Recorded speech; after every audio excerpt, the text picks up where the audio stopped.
ক্যাপশনটা দেখে অবশ্যই আপনারা বুঝতে পেরেছেন যে আজকে ভিডিওটা কি হতে চলেছে। হ্যালো বন্ধুরা, আশা করি তোমরা সকলে ভালো আছো, আমিও খুব ভালো আছি। কিন্তু আজকে তোমাদের কাছে একটা গুড নিউজ দেওয়ার ছিল। তোমরা গুড নিউজটা দেখবার জন্য প্লিজ ভিডিওটা শেষ পর্যন্ত দেখুন। তো বন্ধুরা, সকাল সকাল উঠে আমি আমার কাজবাজগুলো করে নিচ্ছি আর তোমাদেরকে গুড নিউজটা জানাবো। দেখার জন্য পুরো ভিডিওটা তো দেখতে হবে। তো বন্ধুরা, দেখতেই পাচ্ছ সব কিছু গুছিয়ে গেছে নিলাম। এদিকে এখন রান্না বসাবো, সে কারণে রান্নার জোগাড় করতে চলে আসলাম। আর আজকের রান্না কি করছে দেখতে থাকো। আর আজকে রোদ ঝিলমিলে আকাশটা কত মিষ্টি না লাগছে। তোমাদের ওইদিকে কেমন গরম পড়ছে অবশ্যই জানিও।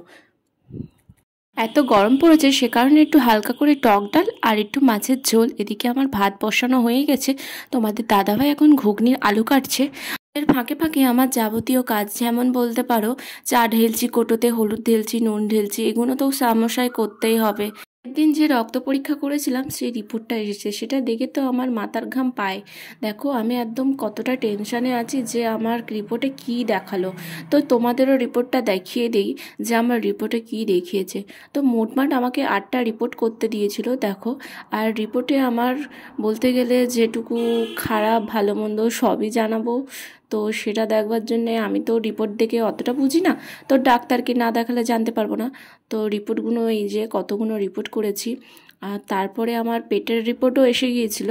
তো পেটের ফটো তুলে পেটের ফটোতেও কি বলেছে সেটা দেখবার জন্য তোমরা ওয়েট করো। সুখবর কি ব্যাড নিউজ সেটাও তোমরা অবশ্য জানতে পারবে। দেখো তোমাদেরকে পেটের ফটোটাও দেখিয়ে দিই। আমি তো বুঝি না পেটের ফটোয় কত কি ধরনের ছবি টবি তুলেছে, সেটা আমি বুঝি না। তো ডাক্তার যতক্ষণ না দেখতে পাবে যে আমার পেটে কি আছে না কি প্রবলেম হচ্ছে সেটা আমি জানি না। তো সব কিছু প্যাক করে গুছিয়ে নিচ্ছি, কারণ আমি ডাক্তারখানায় যাব। তো এখন আমি যে ভিডিও স্কিপটা করছি, তো বাইরে রাস্তায় যে গাড়ি ঘোড়া শব্দে, যার জন্য আমার ভিডিও স্কিপ করাটা খুব অসুবিধা হয়ে যায়। তোমাদের কাছে একটা রিকোয়েস্ট, যেটা তোমরা জেনে নাও। আর এটা ছিল একটা ব্যাড নিউজ, আমার কোনো বেবি টিভি হচ্ছে না। আর এই সুখবরটা যখনই আসবে তোমাদের কাছে আমি অবশ্যই জানাবো। আজকের ভিডিওটা তোমাদের কাছে কেমন লাগলো অবশ্যই জানিও। তো দেখা হচ্ছে নেক্সট ভিডিওতে। ততক্ষণে তোমরা ভালো থাকো আর হাসি খুশি থাকো। আর তোমাদের আশীর্বাদে যেন এরকম একটা গুড নিউজ আমার খুব তাড়াতাড়ি যেন আসছে। তো বন্ধুরা, রাতে আমি ডিনারের জন্য রুটি করছিলাম। আর এই দেখো রুটি করতে করতে কত মজা করছিলাম। আর এটা আসলে আমার শরীরে প্রবলেমটা হচ্ছে গরমের কারণে। তো এই ভিডিওটা দেখে মনে হয়েছিল এটা গুড নিউজ। আমারও প্রথমে ভেবেছিলাম এটা গুড নিউজ, কিন্তু তা নয়। তারপরে দেখো আমি একটু গরম হচ্ছিলো, সেই জন্য একটু ফুটি খেয়ে নিচ্ছিলাম। আমি অনেক কিছু নানা রকম বেছে বেছে অনেক কিছু খেয়েছি, কিন্তু এখন সেটা ছুটি। তো ঘুমও লেগে গেছে, রাতের ডিনারও কমপ্লিট। তো টাটা বন্ধুরা।